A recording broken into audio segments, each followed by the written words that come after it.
Amin, amin. Silakan duduk, shalom. Puji nama Tuhan, oleh anugerah Tuhan kita boleh beribadah bersama-sama dan kita akan merenungkan firman Tuhan pada kesempatan ini. Kita akan membaca Kisah Para Rasul, pasal yang pertama, ayat yang ke-6 sampai yang ke-12.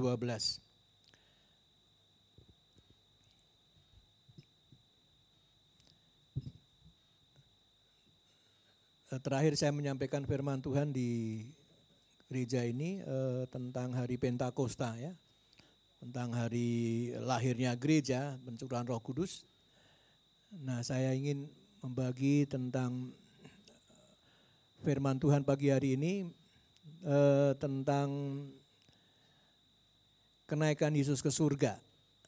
Ya, saya sampaikan ini karena pemberitaan firman tentang kenaikan Yesus biasanya enggak terlalu banyak. Kalau Paskah itu banyak berapa minggu, Pentakosta juga lumayan, tapi kenaikan Yesus agak jarang. Karena itu saya ingin membagi ini bagi jemaat Tuhan. Kita baca Kisah Rasul pasal 1 mulai ayat yang ke-6 sampai ayat 12. Saya baca ayat yang genap, jemaat membaca ayat yang ganjil, ya. Kita membaca bersaut-sautan. Maka bertanyalah mereka yang berkumpul di situ, Tuhan, maukah engkau pada masa ini memulihkan kerajaan bagi Israel?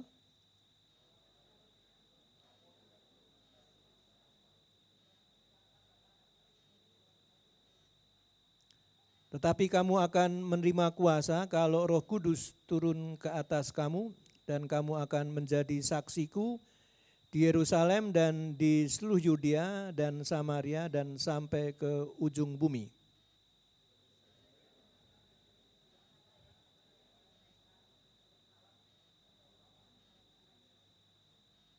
Ketika mereka sedang menatap ke langit waktu ia naik itu, tiba-tiba berdirilah dua orang yang berpakaian putih dekat mereka.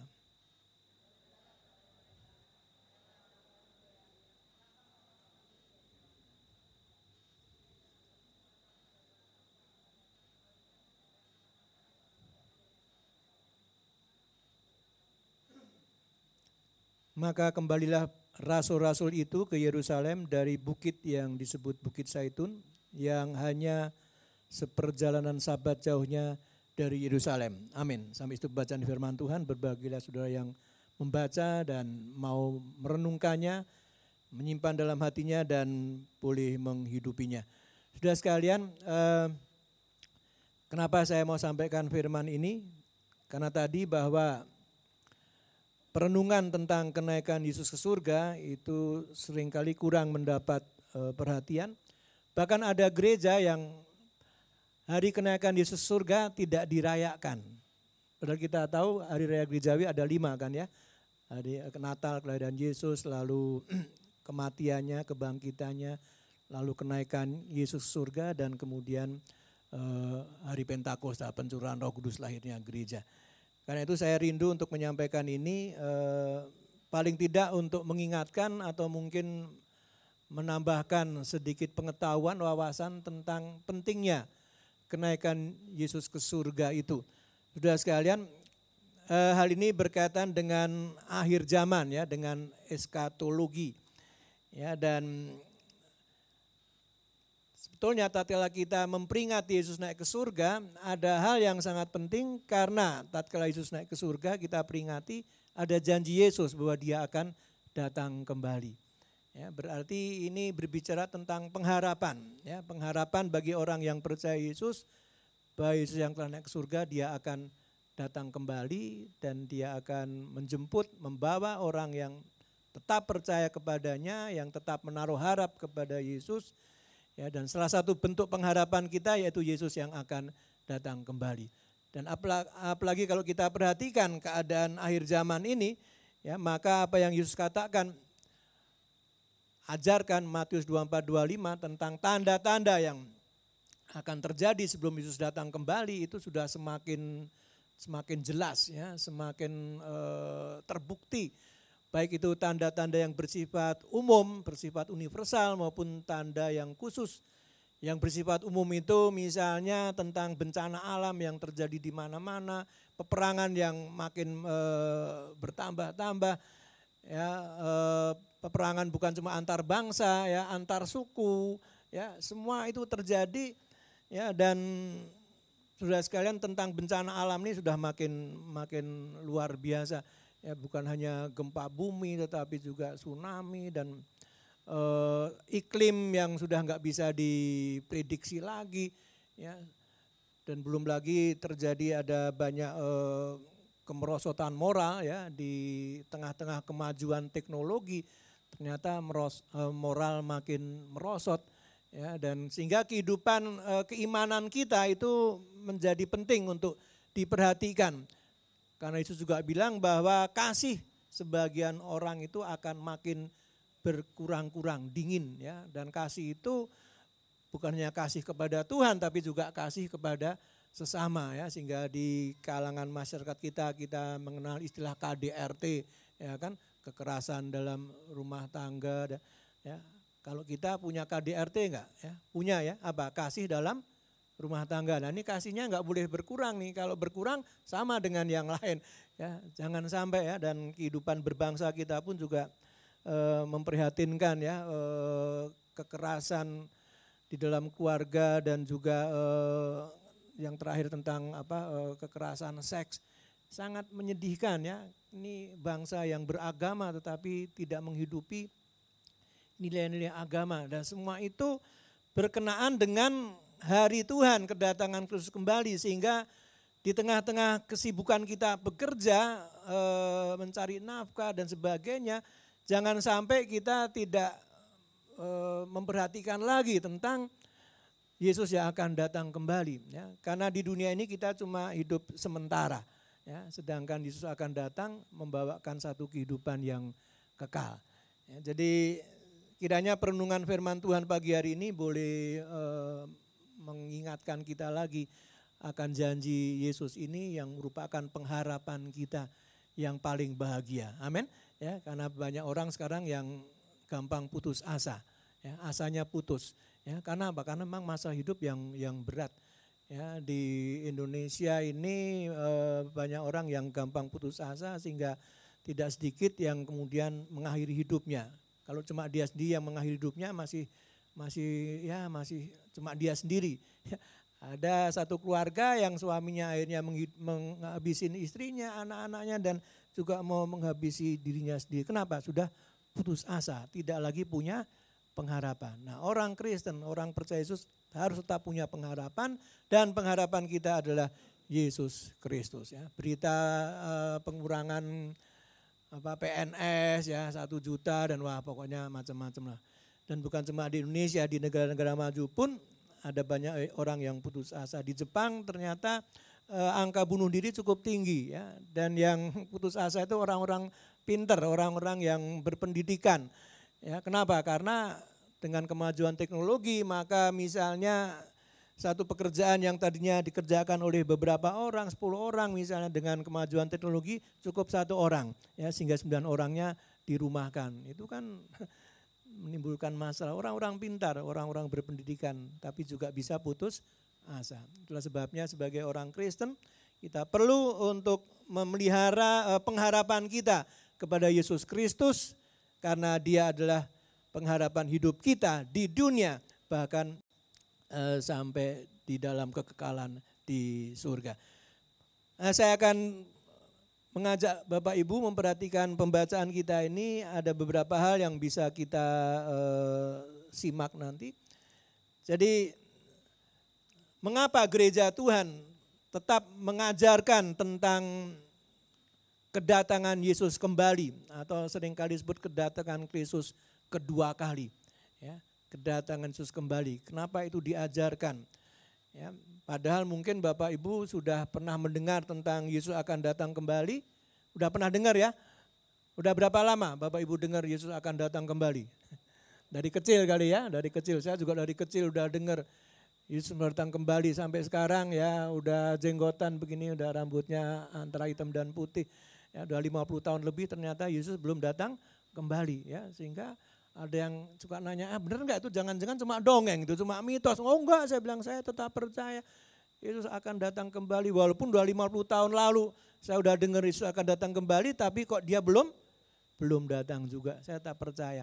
Nah, kenapa kita percaya? Kenapa gereja mengajarkan hal ini? Karena Yesus sendiri yang menjanjikan ya. Yohanes pasal 14 ayat 2 dan 3 di sana dikatakan bahwa Yesus menjanjikan dia akan datang kembali. Aku pergi menyediakan tempat ya, rumah ya, di rumah Bapakku banyak tempat dan aku siapkan semua bagi orang yang percaya, dan kalau semua sudah siap aku akan datang kembali.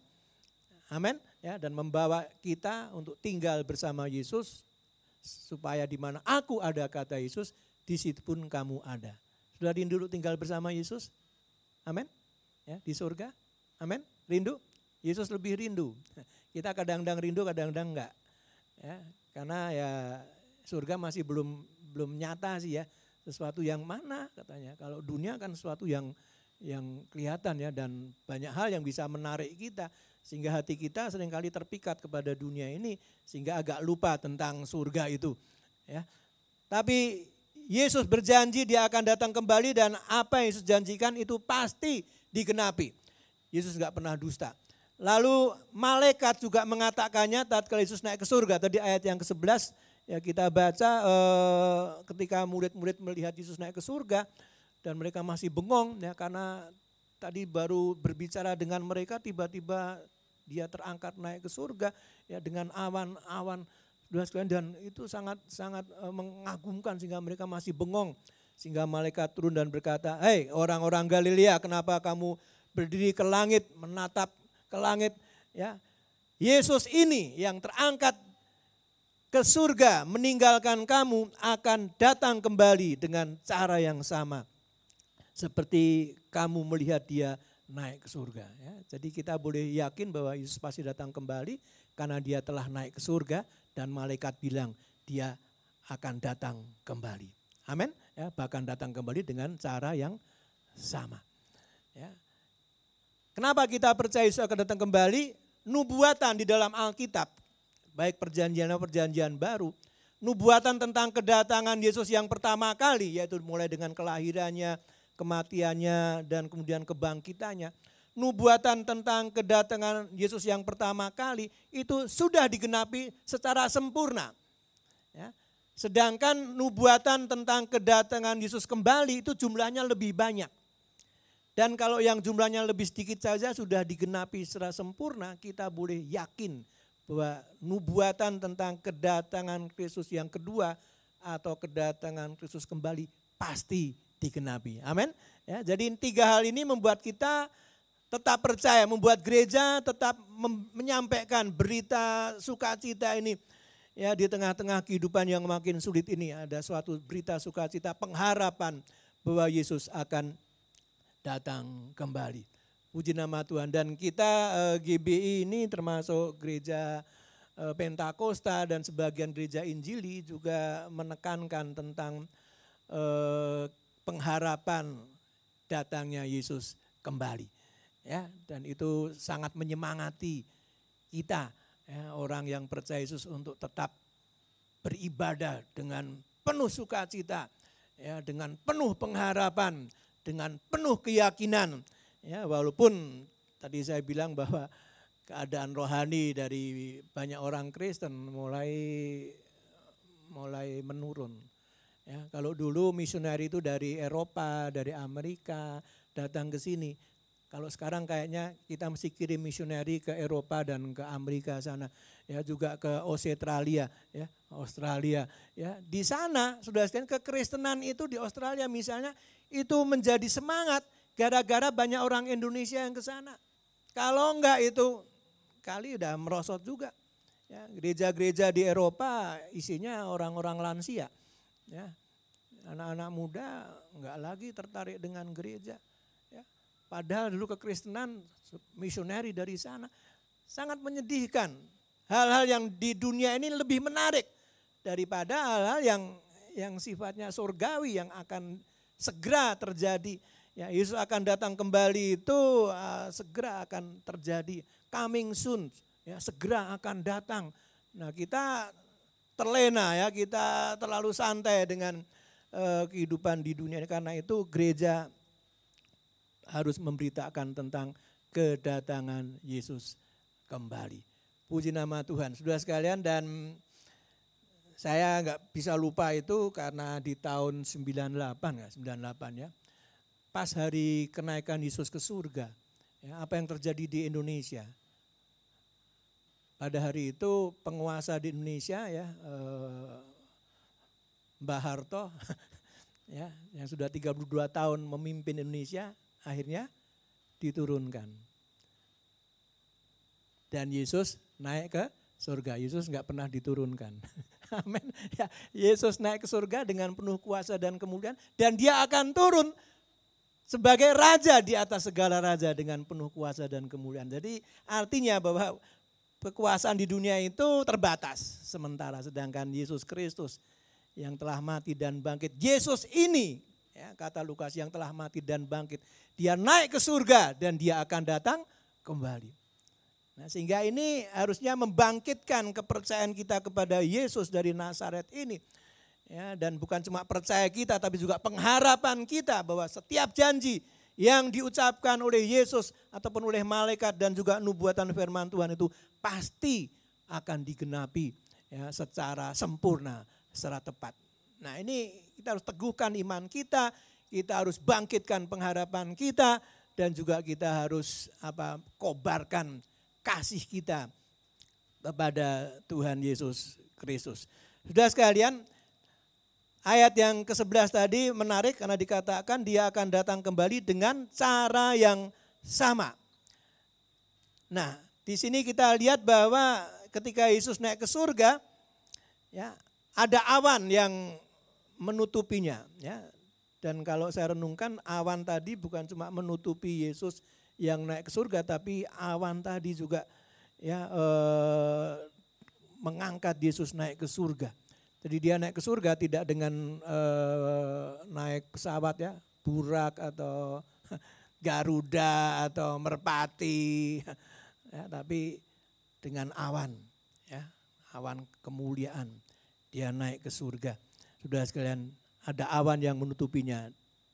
Artinya apa? Dia akan datang kembali juga dengan cara yang sama. Ada awan yang akan menyertai kedatangan Yesus kembali. Sudah bisa baca dalam Matius 24 ayat yang ke-30.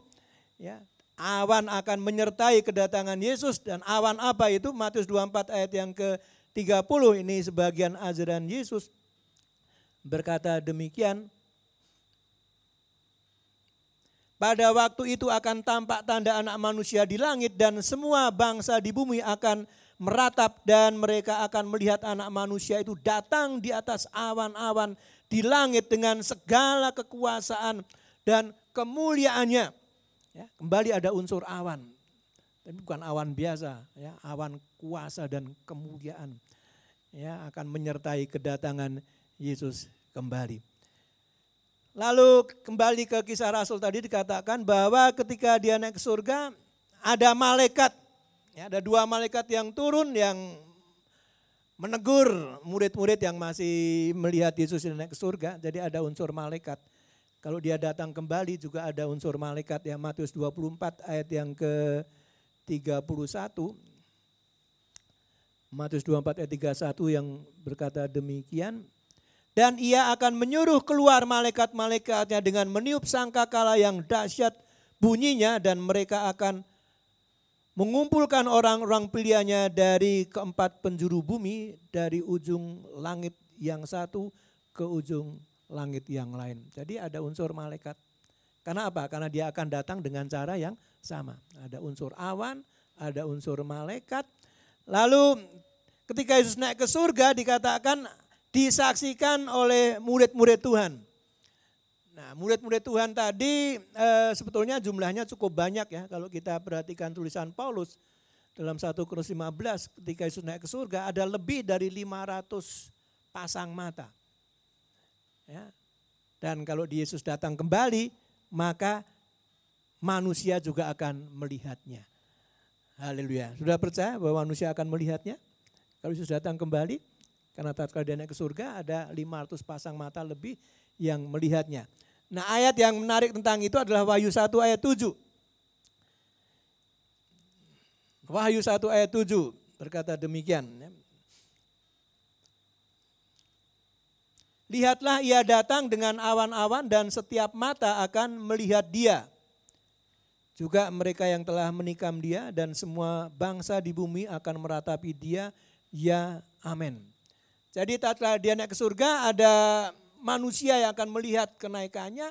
Tatkala dia datang maka mata manusia juga akan melihatnya. Ya, bahkan dikatakan setiap mata akan melihat dia. Nah, saya pernah membaca ayat ini tatkala ya masih di SMP gitu, di SMP. Ya, udah belajar ilmu alam, ilmu bumi, ya, dan tahu ada kutub utara, kutub selatan, belahan bumi utara, belahan bumi selatan. Kalau di sini pagi, maka yang di sana malam gitu kan. Jadi waktu itu saya coba pahami ayat ini, Yesus akan datang dan semua mata akan melihat dia. Wah, saya bayangin betapa besarnya Yesus ya. Karena semua mata manusia akan melihat dia. Waktu itu yang ada baru radio Bapak Ibu. Saya pikir waduh ini gimana caranya nih. Berarti Yesusnya akan gede banget nih. Karena semua mata manusia baik di belahan utara maupun selatan bisa melihatnya. Padahal waktunya kan berbeda ya kan. Kalau di selatan malam, di utara pagi, siang. Dan dia akan datang dan semua mata akan melihatnya. Saya waktu itu mencoba memahami ayat ini dan sebetulnya enggak bisa ngerti juga. Masa Yesus akan datang kembali dan semua mata manusia akan melihat, berarti betapa gedenya Yesus. Tapi apa benar ya, apa seperti itu ya. Saya belum bisa ngerti ayat ini Bapak Ibu waktu itu. Tapi saya belajar untuk percaya. Oke Tuhan, saya belum bisa ngerti ayat ini, apa Yesus datangnya nanti gede atau enggak. Tapi saya mau belajar percaya firman Tuhan. Bahwa kalau dia datang kembali nanti, katakan setiap mata di dunia ini akan melihat dia. Teknologinya baru radio Bapak Ibu. Jadi kayaknya enggak mungkin lah. Tapi sekarang kalau kita baca ayat ini, kira-kira ayat ini bisa tergenapi enggak? Ketika Yesus datang kembali nanti, semua mata manusia di dunia akan melihatnya. Bisa tergenapi? Bisa, karena teknologi udah sangat maju. Bukan cuma radio, sekarang udah ada satelit, ada banyak pemancar televisi, ya, sehingga apa yang terjadi di Indonesia misalnya, ya, dalam waktu yang singkat sudah bisa dilihat oleh mereka yang di dunia lain. Ya, itu Ibu Saini yang digerebek kemarin warungnya itu udah di Jerman udah ngelihat itu. Ya, dalam waktu yang singkat berita itu udah nyampe dan udah ditayangkan juga. Tapi dengan kemajuan teknologi seperti ini maka firman Tuhan ini terlalu kecil untuk digenapi. Gampang sekali. Kenapa? Karena kalau kita pelajari Alkitab, tatkala Yesus datang kembali nanti, dunia ini akan dikuasai oleh yang namanya antikristus, antikris. Dia akan menguasai dunia ini dan dia akan berpusat di Yerusalem juga. Bahkan bait Allah yang harus didirikan itu dia akan najiskan. Dan dia akan memproklamirkan diri dia adalah Kristus, Mesias yang sesungguhnya. Jadi saya yakin waktu itu semua satelit sedang fokus kepada tokoh antikristus itu. Nah, saudara sekalian, tatkala semua sedang fokus ya kepada tokoh antikristus itu di Yerusalem, maka Yesus akan datang kembali. Di mana dia akan datang kembali? Ya. Dia naik dari bukit apa Bapak Ibu? Tadi kita baca. Dari bukit apa? Bukit Zaitun. Ya, Bukit Zaitun itu di luar kota Yerusalem. Bukan Bukit Sion, bukan Bukit Golgota, tapi Bukit Zaitun. Ya. Dan dia akan datang dengan cara yang sama. Artinya dia akan datang kembali menginjakkan kaki di Bukit Zaitun. Kok tahu? Tahu. Kenapa? Sudah dinubuatkan. Kita bisa baca dalam Sakaria pasal 14 ayat yang keempat. Sakaria 14 ayat yang keempat. Pada waktu itu kakinya akan berjejak di Bukit Zaitun yang terletak di depan Yerusalem, di sebelah timur Bukit Zaitun itu akan terbelah dua dari timur ke barat sehingga terjadi suatu lembah yang sangat besar, setengah dari bukit itu akan bergeser ke utara dan setengah lagi ke selatan. Ini dinubuatkan oleh Sakaria ratusan tahun sebelum Masehi. Dan itu pasti terjadi. Dunia percaya atau enggak percaya, sudah percaya atau enggak percaya, enggak ngaruh, enggak ngefek. Setiap firman Tuhan pasti akan digenapi. Dia akan menginjakkan kakinya di Bukit Zaitun. Kenapa? Karena dia naik dari Bukit Zaitun. Dan Bukit Zaitun itu di luar kota Yerusalem. Dan kalau sudah pernah naik Rabi, ada yang pernah naik Rabi enggak di sini? Oh, belum, istilahnya belum tahu. Kalau naik haji ada enggak? Pasti enggak ya, naik haji itu ke Mekah, ke Madinah. Kalau naik Rabi itu maksudnya ke Israel gitu loh ya. Siapa yang udah pernah ke Israel? Ya. Udah ya, beberapa ya. Saya pernah ke sana dan pulang waktu pakai itu topi biru, topi putih dan ya hampir kayak Rabi ya, guru-guru agama Yahudi, istilahnya naik Rabi ya, karena ketemu guru-guru agama Yahudi. Sudah sekalian, nah dari Bukit Zaitun ke Yerusalem, ke Bait Allah itu, ada satu pintu gerbang yang masih tertutup. The Golden Gate, pintu gerbang emas. Ya, itu masih tertutup dan mereka percaya, nih bangsa Yahudi dalam agama percaya bahwa Yesus datang, Mesias datang, pintu gerbang ini nanti akan terbuka. Dan Mesias akan menuju ke Bait Allah. Karena itu tanah di sekitar Golden Gate itu pintu gerbang emas itu mahal. Karena semua rebutan untuk dikubur di dekat itu. Supaya kalau Mesias datang bangkit duluan. Ada yang mau pesan enggak? Kuburan di dekat Golden Gate. Supaya kalau Mesias datang menginjakkan kaki di Bukit Zaitun. Dia akan menuju ke Bait Allah dan pintu gerbang emas akan terbuka. Kayak dongeng ya Bapak Ibu ya, ini saya sedang enggak dongeng ya. Saya sedang menyampaikan firman Tuhan, ayatnya semua ada. Karena tiap kali kita memperingati Yesus naik ke surga, kita harus yakinkan bahwa setiap firman Tuhan pasti digenapi. Dia akan datang dengan cara yang sama. Ya, mata manusia akan melihat dia dalam waktu yang bersamaan. Karena tadi kemajuan teknologi memungkinkan itu. Tatkala semua satelit fokus ke Yerusalem, ke Antikristus yang berkuasa, yang punya tentara yang sangat banyak. Mesias, Yesus Kristus ini akan datang. Menginjakkan kaki di Bukit Zaitun. Dan masuk ke Yerusalem dan mengalahkan Antikris. Weh, keren gak? Keren gak Bapak Ibu? Keren, siapa Yesus itu? Itu yang kita percayai. Yesus Tuhan kita, Juru Selamat kita. Ini belum terjadi ya. Nanti bayangin kalau terjadi betapa hebohnya dunia ini Bapak Ibu. Ya, karena apa yang firman Tuhan katakan itu pasti digenapi. Satu titik pun dalam firman Tuhan tidak akan lenyap sebelum firman itu digenapi. Dan ini seharusnya merupakan suatu keyakinan ya yang menguatkan pengharapan kita bahwa Yesus itu dia akan datang kembali dan pasti datang kembali ya dengan ketepatan dari setiap firman Tuhan. Karena itu saudara sekalian, kita bersyukur bahwa gereja tetap memperingati Yesus naik ke surga dan artinya kita diingatkan bahwa dia naik ke surga, dia akan datang kembali.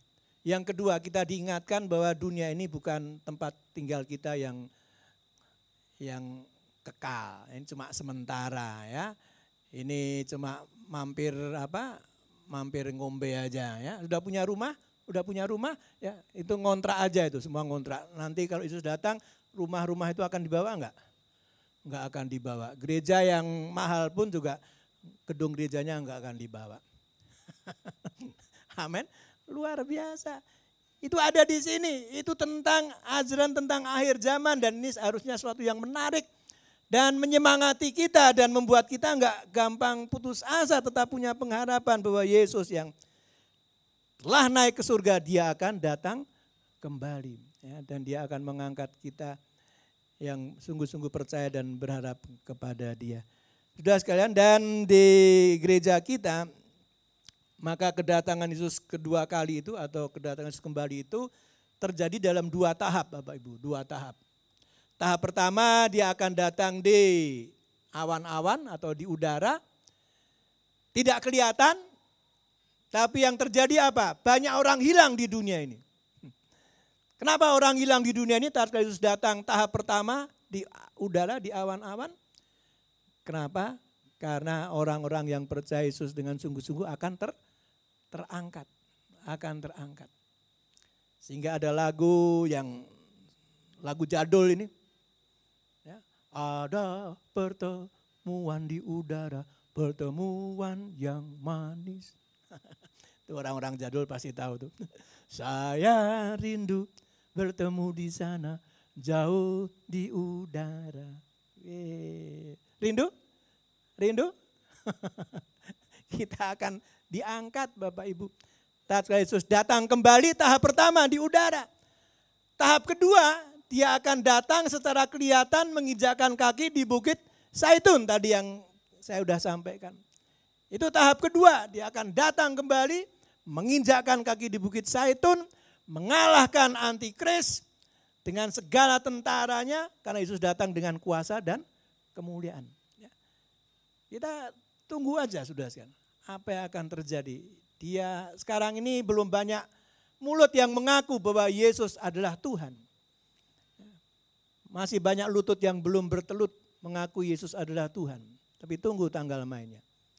Dia akan datang sehingga dikatakan semua mata akan melihat, semua mulut akan mengaku, semua lutut akan bertelut bahwa Yesus adalah Tuhan. Nama di atas segala nama yang di dalamnya kita diselamatkan, dan nama itu ya sudah sekalian, keselamatan di dalam nama Yesus. Ya, dia ditinggikan baik di langit, baik di bumi maupun di bawah bumi. Apa di bawah bumi itu?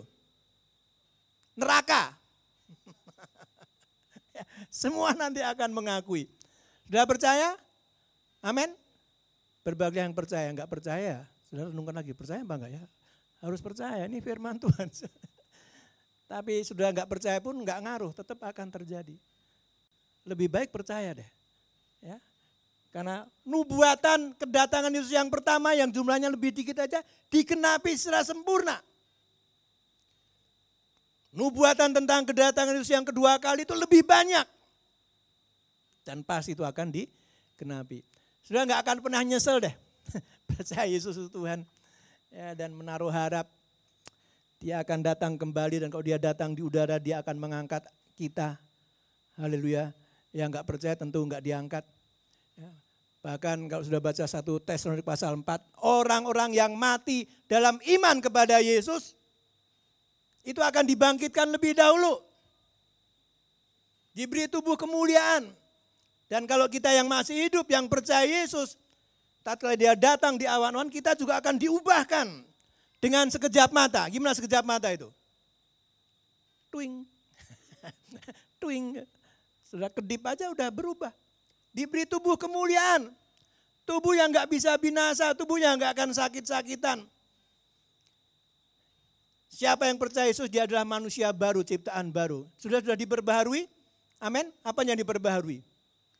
Cara berpikir kita, roh kita, hati kita udah diperbaharui. Enggak lagi tertarik dengan dunia, tapi lebih tertarik dengan perkara-perkara yang dari surga. Tubuh kita udah diperbaharui belum? Ini sudah tubuh baru atau tubuh lama? Ini masih tubuh lama. Masih bisa sakit. Masih bisa capek. Lebih dari capek apa itu? Capkau. Ya kan? Masih bisa kena flu. Oh, flu sekarang manggila ya flunya. Tapi kalau Yesus datang kembali nanti, orang yang mati dalam Yesus akan dibangkitkan. Diberi tubuh kemuliaan. Amin. Yang masih hidup, yang percaya Yesus akan diubahkan juga dengan tubuh kemuliaan. Amin. Percaya? Kayaknya masih belum, ya enggak apa-apa lah. Yang penting saya sampaikan firman Tuhan, saya berdoa sudah percaya.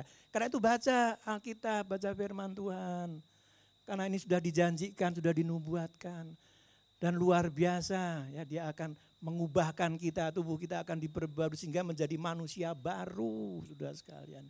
Luar biasa. Ini enggak ada yang berani menjanjikan seperti ini. Rasul mana, nabi mana, pendeta manapun enggak ada. Hanya Yesus Kristus. Saudara harus bangga, bahagia punya Yesus yang seperti ini. Dia enggak cuma mati dan bangkit. Setelah dia mati, dia coba tidak hanya tergantung di kayu salib. Pengakuan iman nafsu mengatakan dia yang tergantung di kayu salib. Dia turun ke kerajaan maut. Ke neraka dia turun. Supaya apa? Supaya orang yang percaya Yesus enggak perlu masuk neraka. Amin. Hebat Yesus itu. Dia kerjakan seluruhnya bagi kita. Lalu dia bangkit pada hari yang ketiga. Membuktikan dia adalah Tuhan yang maha kuasa. Sehingga maut dikalahkan, iblis dikalahkan, dosa dikalahkan. Dan dia naik ke surga. Menyediakan tempat yang banyak di surga. Dan dia berjanji aku akan datang kembali. Supaya di mana aku ada, kata Yesus. Di sana pun engkau ada. Berapa lama tinggal bersama Yesus? Berapa lama Bapak Ibu? Selama-lamanya loh. Di dunia berapa lama udah tinggal sudah? Ya, Ibu Gembala kita 51 tahun ya. Oh ya masih 15 ya 15 ya. Tetap muda luar biasa.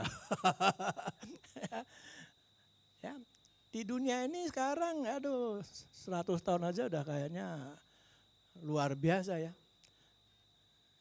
Tapi untuk hidup yang sementara ini kita waduh ya. Kerja mati-matian dan hidup-hidupan. Ya, kepala jadi kaki, kaki jadi kepala. Coba bayangin kayak apa itu kita. Hanya untuk hidup yang sementara ini. Sedangkan untuk hidup kekal yang Yesus sediakan kita jarang mikirin. Padahal itu yang kekal loh, yang kekal. Sampai ada lagu kan yang ya diambil dari ayat firman Tuhan. Judulnya Datang Kosong, Pulang Kosong. Tahu nggak lagunya? Datang kosong, pulang kosong. Kalau lagu lama, kosong, ya kosong. Untuk lagu jadul ya, semua kosong, salib tak kosong. Kalau lagu yang agak modern, ku tak membawa apapun juga saat ku datang ke dunia. Ya kan, ketika lahir bawa apa? Tuh murni melahirkan putrinya coba lahir bawa apa? Udah pakai anteng-anteng, pakai kalung emas, pakai batu ake. Anda datang kosong. Lalu ku tinggal semua pada akhirnya. Jangan coba-coba dibawa itu. Nanti waktu mau mati bilang, nanti ya semua kekayaanku, perhiasanku masukin semua ke peti mati. Aku mau bawa semua. Yang datang siapa nanti? Rampok, ya kan? Itu pasti kuburan sudah pasti dibongkar orang. Ya, nggak bisa membawa itu. Ya, ku tinggal semua pada akhirnya. Terus saat ku kembali, yakin. Nah kalau nggak pernah mikirin surga, gimana mau ke surga gitu loh. Kalau cuma dunia aja yang dipikirin, yang sementara aja dipikirin, itu nggak salah Bapak Ibu. Tapi ada kehidupan yang jauh lebih berharga dari itu. Yang sudah disiapkan, disediakan Yesus bagi kita. Ya. Jadi tolonglah, ya, pikirkan juga perkara-perkara yang di atas. Karena itu kenaikan Yesus ke surga itu sebenarnya sangat baik. Nah seringkali dalam perayaan kenaikan Yesus ke surga banyak yang naik sudah sih. Ya naik ke puncak dan sebagainya. Itu kan hari kejepit tuh. Itu hari libur yang luar biasa itu. Kamis lalu Jumat, Sabtu, aduh Minggu. Jadi ketika kita merayakan kenaikan Yesus surga banyak yang pada naik sendiri-sendiri itu. Naik pesawat kemana. Sehingga karena itu saya mau sampaikan ini karena berita ini. Kalau enggak disampaikan nanti saudara, kita enggak pernah tahu misalnya atau udah lupa. Karena itu paling enggak ini untuk mengingatkan kita. Amin. Bahwa Yesus yang telah naik ke surga dia akan datang kembali dengan cara yang sama. Wah luar biasa saudara. Ya, dan kita yang percaya Yesus nggak perlu repot-repot mesti ngirim rumah ke sana gitu, ke akhirat. Kenapa nggak perlu ngirim rumah ke sana? Sudah disiapin sama Yesus ya. Saya pernah perhatiin ada orang yang ketika meninggal ya dia coba kirim rumah ke akhirat ya. Rumah dari apa? Dari kertas. Emangnya perahu kertas? Ini rumah kertas. Saya nggak mau, ngapain rumah kertas? Yesus itu luar biasa Bapak Ibu. Karena itu sekali percaya Yesus tetap percaya Yesus, dan pengharapan kita kepada Yesus itu harus terus dikobarkan. Karena dunia akhir zaman ini membuat manusia kehilangan pengharapan. Gampang putus asa. Nah, orang yang percaya Yesus harus tetap hidup dalam pengharapan. Pengharapan kepada apa? Janji bahwa dia akan datang kembali. Janji bahwa dia tidak akan meninggalkan kita. Sehingga ada perbedaan antara orang yang percaya Yesus dan yang enggak percaya Yesus. Orang yang percaya Yesus enggak gampang menyerah, enggak gampang putus asa. Kenapa? Karena Yesus adalah pengharapannya, pengharapan satu-satunya. Dan dia berjanji dia akan datang kembali. Dan tanda-tanda sekarang ini sudah makin menunjukkan enggak lama lagi Yesus akan datang kembali. Tanda yang umum dan tanda yang khusus adalah tentang pohon ara yang bertunas. Dan pohon ara yang bertunas itu berbicara tentang bangsa Israel. Suka enggak suka, sejarah dunia ini sebetulnya barometernya adalah Israel. Ya, saudara sekalian, dan untuk itu saya kembali sebentar ke Kisah Rasul tadi. Karena Israel ini punya pengharapan supaya nanti ada kerajaan Mesias di dunia ini. Ya, kita kembali ke Kisah 1 tadi, ayat yang ke-6. Ya, ketika Yesus mengajak mereka keluar Yerusalem menuju Bukit Zaitun, lalu mereka masih bertanya ini, Tuhan, maukah engkau pada masa ini memulihkan kerajaan bagi Israel? Karena setelah Israel pecah, kerajaannya pecah dua, yang utara hilang dari lembaran sejarah, yang selatan juga akhirnya hancur. Ya, mereka semua keluar negeri jadi TKI, ya, tenaga kerja Israel ya ke Babel, ya, Yerusalem dihancurin, Bait Allah dibangun Salomo dihancurin, dan mereka menjadi budak di Babel, sudah sekalian. Tapi Tuhan sudah berjanji melalui Yeremia bahwa itu cuma 70 tahun. Itu Tuhan sedang menghajar mereka karena mereka enggak perhatikan ajaran Tuhan. Dihajar oleh Tuhan. Tuhan izinkan bangsa Babel, bangsa kafir mengalahkan, menghancurkan Yerusalem, Bait Allah, dibawa ke Babel. Jadi pekerja di sana. Tapi akhirnya Tuhan menggenapi janjinya. 70 tahun kemudian mereka dipulangkan lagi. Amin. Yang dipakai siapa? Raja kafir lagi, Kores. Jadi Tuhan bisa pakai siapapun untuk menggenapi firman-Nya. Ya. Dan akhirnya mereka kembali ke Yerusalem, dan Yerusalem bisa dibangun ya kembali oleh dalam pimpinan Nehemia. Tembok Yerusalem dan Bait Allah akhirnya dibangun lagi untuk kedua kalinya di bawah pimpinan Zerubabel. Ya, saudara sekalian, dan Israel mulai muncul lagi. Tapi lalu hancur lagi. Setelah itu berkali-kali mereka dijajah oleh pemerintahan-pemerintahan kafir. Sehingga ketika Yesus datang ke dunia ini, mereka sedang dijajah oleh pemerintahan Romawi. Dan mereka punya pengharapan bahwa Mesias akan datang sebagai raja. Ya, dan mereka berharap supaya Yesus ini jadi Mesias dan mendirikan kerajaan Mesias. Pusatnya di Yerusalem. Dan mereka nanya, ya, kapan kerajaan Israel akan dibangun? Dan apa jawab Tuhan Yesus? Ayat yang ke-7. Engkau tidak perlu mengetahui masa dan waktu yang ditetapkan Bapa sendiri menurut kuasanya. Nah, kerajaan Mesias ini saudara sekalian nanti akan ada di dunia ini. Karena tadi saya kembali ke sedikit pengajaran tadi ya, bahwa Yesus datang kembali, ada tahap kedua kan. Ada dua tahap. Tahap pertama dia datang di awan-awan. Tahap kedua dia datang secara nyata menginjakkan kaki di Bukit Zaitun, mengalahkan Antikris, lalu dia akan berikan kerajaan 1000 tahun damai di bumi ini. Pusatnya di mana? Yerusalem. Siapa tahu nanti ada yang jadi perwakilan di Indonesia. Kali Pak Irwan jadi perwakilan di Indonesia nanti. Dalam kerajaan 1000 tahun damai, oh bisa aja. Nah itu yang mereka sedang harapkan.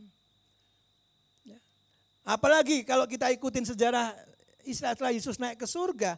Sudah sekalian, karena mereka menolak Yesus, mereka dihukum. Apa hukumannya?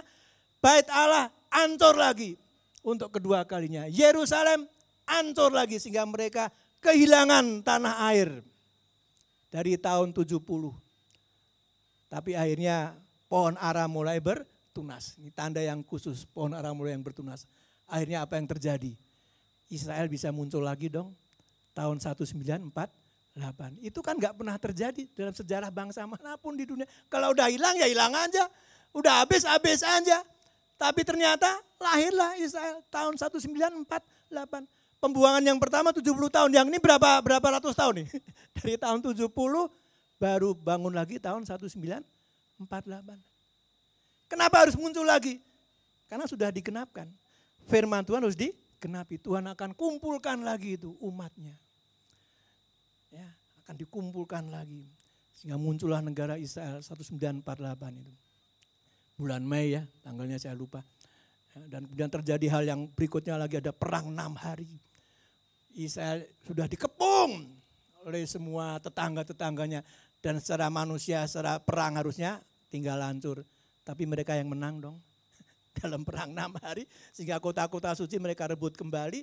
Lalu bikin banyak rumah-rumah susun di sana. Kenapa banyak rumah susun? Karena tadi mengharapkan Mesias akan datang. Memerintah di Yerusalem. Mereka punya tempat tinggal di Yerusalem. Sekarang kan sedang bangsa Yahudi ada di mana-mana ya kan. Ya. Dan itu kerajaan 1000 tahun damai itu akan terjadi. Sudah sekalian. Nah, jadi agama Yahudi sangat mengharapkan datangnya Mesias sebagai raja dan ternyata Mesias itu adalah Yesus. Yesus yang mereka tolak itu. Ternyata Yesus yang disalibkan itu adalah Yesus yang akan datang kembali. Puji Tuhan, saudara saya, oleh anugerah Tuhan boleh percaya Yesus. Padahal keselamatan Allah itu tadinya mula-mula untuk siapa?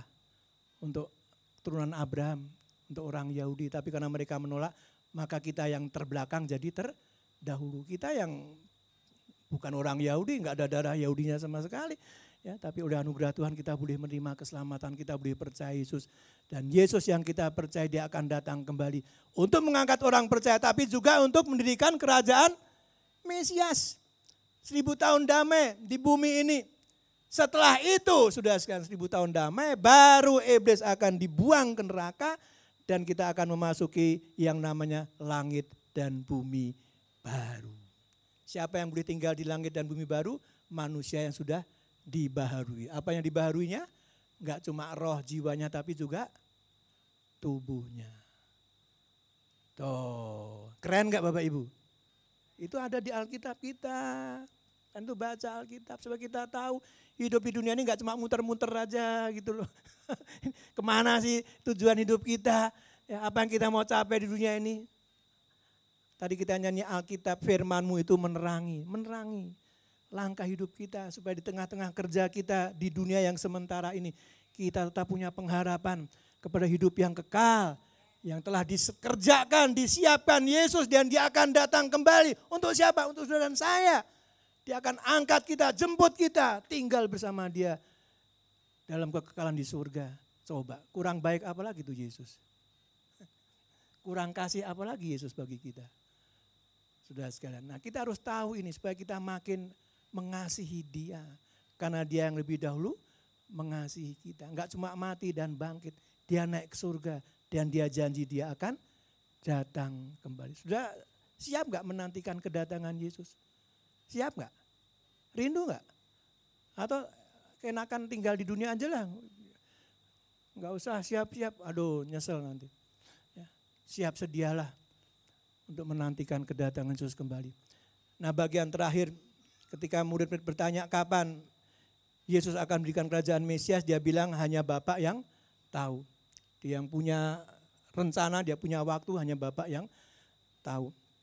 Itu bagi agama Yahudi yang menantikan kerajaan Mesias. Bagi kita apa? Nah, bagi kita juga menantikan Yesus yang akan datang kembali. Amin. yang akan mengangkat kita di udara, bahkan nanti akan menginjakkan kaki bersama orang percaya, datang ke dunia ini dan memerintah dalam kerajaan 1000 tahun damai, sebelum nanti kita masuk langit dan bumi baru. Nah, pertanyaannya sama, kapan dia akan datang kembali? Seperti murid-murid yang orang Yahudi nanya kapan kerajaan Mesias duniawi akan didirikan, kita juga suka nanya kapan Yesus mau datang kembali. Dan itu paling seru ya. Seringkali ada seminar-seminar tentang Yesus akan datang kembali, dan ada yang berani menetapkan tanggalnya, kapan Yesus datang kembali. Padahal tentang ini kita baca ayat terakhir Matius 24 ayat 36, tentang kapan Yesus mau datang kembali. Nah, Matius 24 ayat 36 ini mengingatkan kita. Sama seperti Yesus berkata hanya Bapa yang tahu. Ayat ini juga mengatakan begitu. Matius 24 ayat 36. Tetapi tentang hari dan saat itu tidak seorang pun yang tahu. Malaikat-malaikat di surga tidak dan anak pun tidak, hanya Bapa sendiri. Jadi kapan Yesus mau datang kembali? Baik di awan-awan mengangkat orang percaya kepada Dia yang sungguh-sungguh percaya Yesus, enggak cuma Kristen-Kristenan tapi Kristen yang sesungguhnya percaya dan berharap janji Yesus. Dunia ini memang menarik tapi hati kita enggak di situ. Amin. Hati kita harus tetap tertarik dengan perkara-perkara yang kekal yang disediakan Yesus. Baca tulisan Paulus, apa yang Yesus sediakan itu jauh lebih indah. Penderitaan kita di dunia ini kecil dibandingkan dengan kemuliaan yang akan diberikan Yesus. Itu disiapkan Yesus bagi kita. Nah, lalu kapan dia akan datang kembali? Kapan waktunya? Ayat tadi mengatakan hanya Bapa yang tahu. Ya, tapi ada orang yang sok tahu ya. Beberapa hamba Tuhan berani menetapkan tanggal dan kasih seminar dan banyak yang dengar, karena manusia itu selalu pengen tahu. Dan pengen tahu dan akhirnya sok tahu ya, sotoy. Ada yang pernah menetapkan tanggal 28 Oktober tahun 82 Yesus akan datang kembali. Mengangkat kita di udara. Waduh, ada sekelompok orang Kristen di Jakarta Bapak Ibu. Ternyata pemimpinnya itu ternyata kakak kelas saya di Jogja Duta Wacana ya. Padahal dia orang GKI tadinya, tapi akhirnya malah percaya tentang pengangkatan itu. Jenggotan lebih panjang dari saya. Waktu akhirnya saya tahu dia, aduh kenapa jadi begitu. Dan hari itu kita ada di Kupang bersama Pak Yakob dan saya naik. Pak Yakob hari ini hari apa? Oh Nyong, tanggal 28 Oktober, hari Sumpah Pemuda. Ya benar sih, tapi bukan itu. Ada yang lain nih, menarik nih di Jakarta. Ada apa di Jakarta? Ada satu kelompok orang Kristen yang udah jual rumahnya dan sebagainya. Menunggu kedatangan Yesus kembali, mereka akan angkat udara karena tadi yang mereka punya kan gak akan dibawa. Oh masa iya? Nah, kita tunggu aja apa yang terjadi. Betul, hari itu ada yang datang dan ngangkat, tapi bukan Tuhan Yesus. Ya polisi ya, diangkat nih, kelompok sesat nih, dibawa ke Polda. Aduh kasihan saudara sekalian. Ya. Lalu pernah terjadi juga ada yang tanggal 9 bulan 9 tahun 99 jam 9 lebih 9. Ya, ada seorang hamba Tuhan teman saya bilang, Jos lu mesti baca ini wahli komputer. Terus apa maksudnya? Dia telah meramalkan, ngitung-ngitung. Yesus akan datang tanggal 9 bulan 9 tahun 99 jam 9 lebih 9. Oh ya, wah pokoknya lu mesti baca nih. Oke, thank you. Begitu dia keluar, tinggalkan meja saya cuma lihat daftar isinya, saya masukin ke laci. Saya bilang, saya enggak percaya. Saya lebih percaya firman Tuhan. Tidak seorang pun yang tahu. Dan betul akhirnya tanggal 9 bulan 9 tahun 99 udah lebih jam 9, udah jam 12 siang. Saya coba hubungi dia. Saya handphone dia. Masih ngangkat. Di mana lu? Grogol yang mana? Saya pikir dia grogol di rumah sakit jiwa. Lu belum keangkat lu. Karena nggak mungkin bener. Terus saksi Yehova yang sekarang ada itu juga pemimpinnya dulu menetapkan tanggal Yesus mau datang kembali. Lalu diralat sampai sekarang masih ada, masih menyesatkan sampai sekarang. Jangan lupa Yesus mau datang kembali dan ada banyak penyesatan.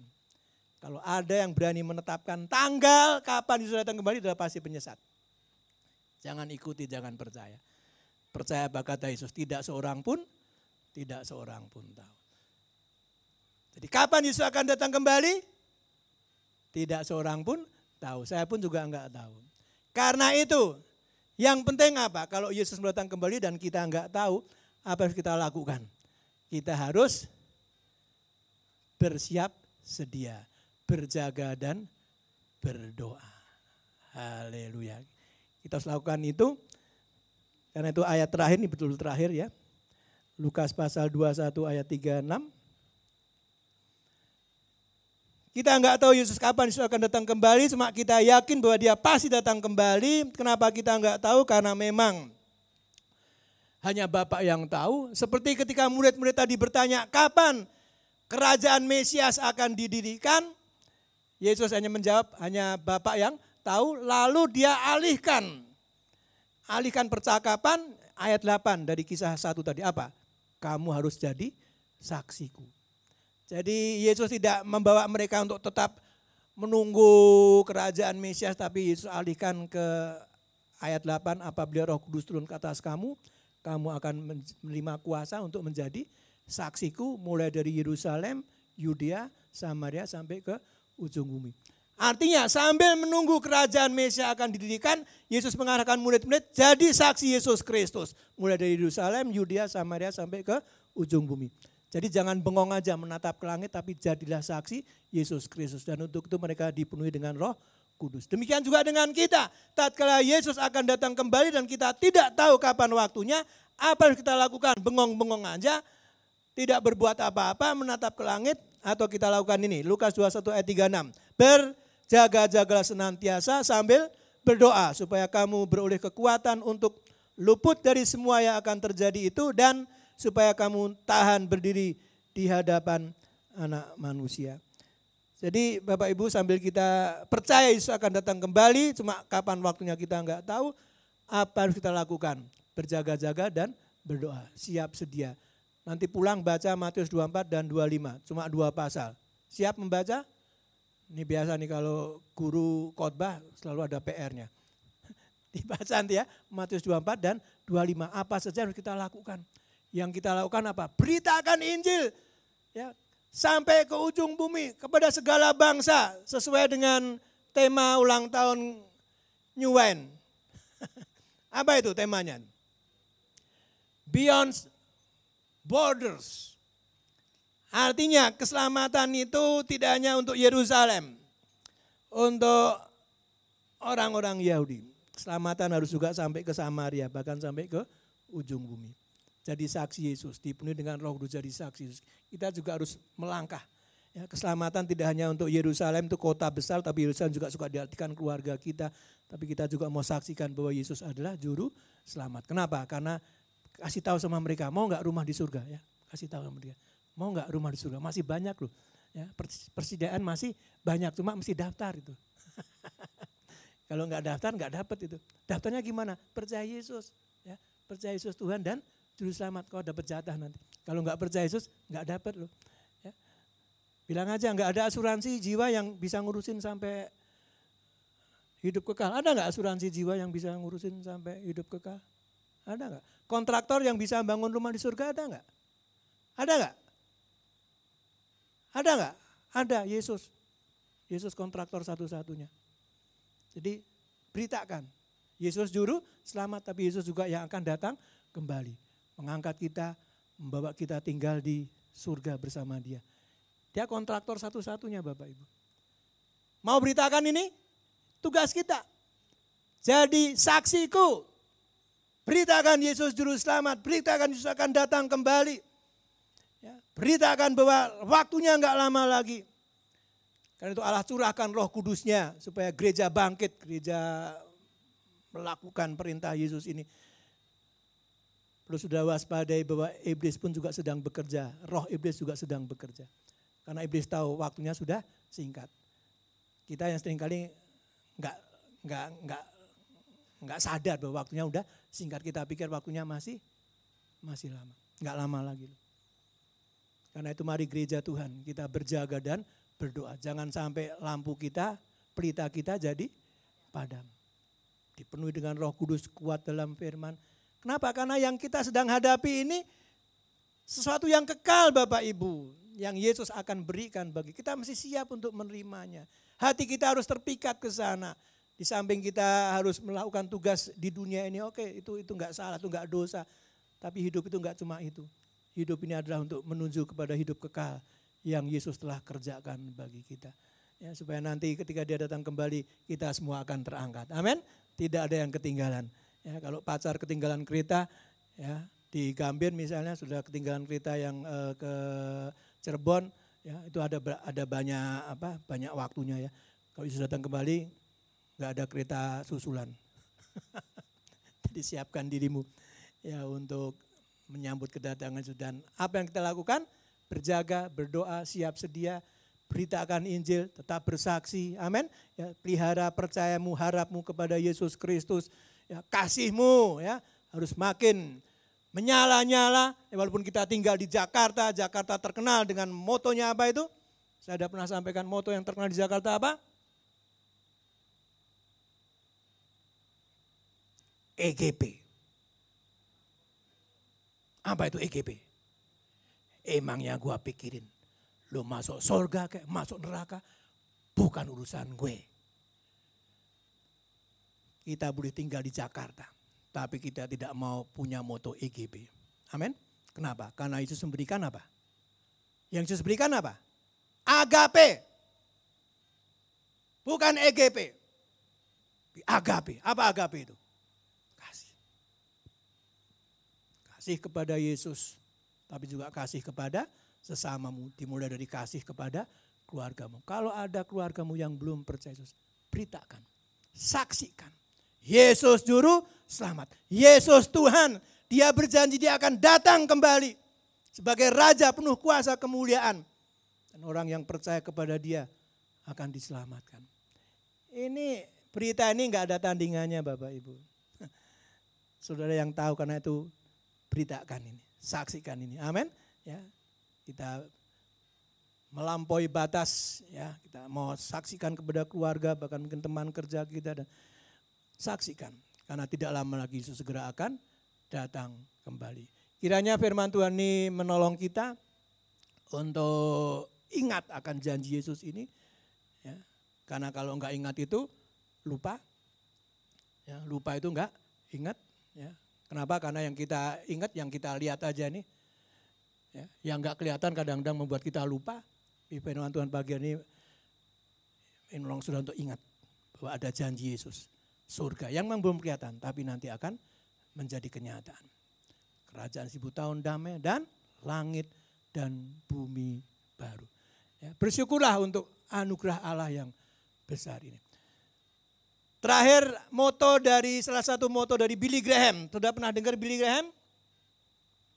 Penginjil terkenal dari Amerika dan masih hidup, usianya udah 90 tahun lebih. Dia punya moto sederhana. Dia bilang begini. Aku hidup hari ini, aku melayani hari ini, aku khotbah hari ini ya, dengan kasih yang besar, dengan kasih yang menyala-nyala.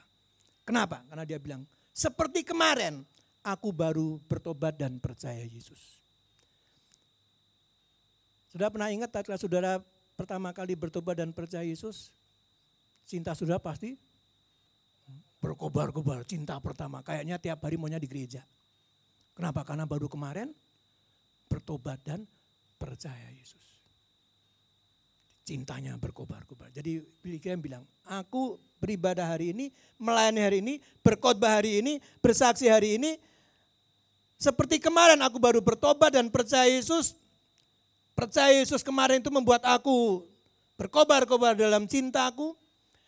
Dan besok itu Yesus datang. Artinya apa? Dia enggak punya hari lain. Dia cuma punya hari apa? Hari ini. Sudah punya hari ini? Amin. Hari besok, hari kemarin masih punya? Udah lewat, bisa diputar balik? Itu film aja, bisa diputar balik. Kita coba punya hari ini. Hari esok? Punya?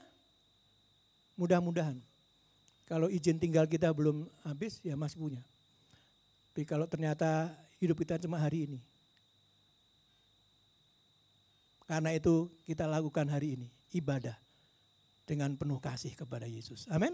Seperti kemarin engkau baru saja percaya. Dan besok Yesus datang kembali. Enggak ada waktu lagi Bapak Ibu. Karena hiduplah tiap hari dengan ya suatu moto yang menurut saya enggak sederhana tapi ini sangat luar biasa. Supaya tiap hari kita lakukan baik ibadah kita kepada Tuhan, pelayanan kita maupun juga sikap kita kepada anggota keluarga kita. Karena kita cuma punya hari ini. Hari ini pun juga sampai jam berapa kita enggak tahu. Mudah-mudahan masih sampai jam 12 malam ya kan, sehingga mulai hari esok lagi. Ya, dan tidur dan enggak lupa bangun ya kan, puji Tuhan kan. Tadi pagi bersyukur enggak? Sudah enggak lupa bangun. Coba kalau sudah tidur lupa bangun. Apa yang terjadi di rumah? Bangun lu. Dia enggak bangun-bangun, dia lupa bangun. Apa yang terjadi? Ya, udah selesai ternyata. Karena tidur itu latihan mati sebenarnya. Karena itu sebelum tidur berdoa, menyerahkan hidupmu kepada Tuhan. Dan kalau pagi-pagi enggak lupa bangun, bersyukur. Tuhan terima kasih untuk hari ini Tuhan. Biar hatiku tetap percaya Engkau dan mengasihi Engkau Tuhan. Ini hari Minggu lagi aku mau gereja Tuhan. Bersyukur karena Engkau telah mati dan bangkit bagiku dan naik ke surga dan akan datang kembali juga untuk aku Tuhan. Terima kasih Tuhan. Ya. Dan besok Engkau datang Tuhan. Tuhan. Gitu aja ya Bapak Ibu ya. Jadi setuju gak dengan motonya Billy Graham? Ini kalau saya sih sangat setuju. Karena kita punyanya cuma hari ini Bapak Ibu. Kan itu jangan pernah menyesal engkau beribadah hari ini. Amin. Tiap kali ibadah dengan semangat ya. Dengan penuh sukacita, dengan hati yang mengasihi. Engkau nyanyi buat siapa? Buat Tuhan, bukan untuk yang WL. Engkau menyembah Tuhan, engkau dengar firman-Nya, engkau percaya. Isi hatimu dengan firman Tuhan. Tetap berpengharapan dalam Yesus Kristus. Amin. Masalah apapun gak gampang menyerah, gak gampang putus asa. Yesus harapan jiwaku. Ya, dan saya percaya kalau Yesus datang kembali sudah pasti akan terangkat. Haleluya, supaya di mana Yesus ada, di sana engkau pun berada. Puji nama Tuhan, Tuhan berkati. Haleluya, kita nyanyikan sebuah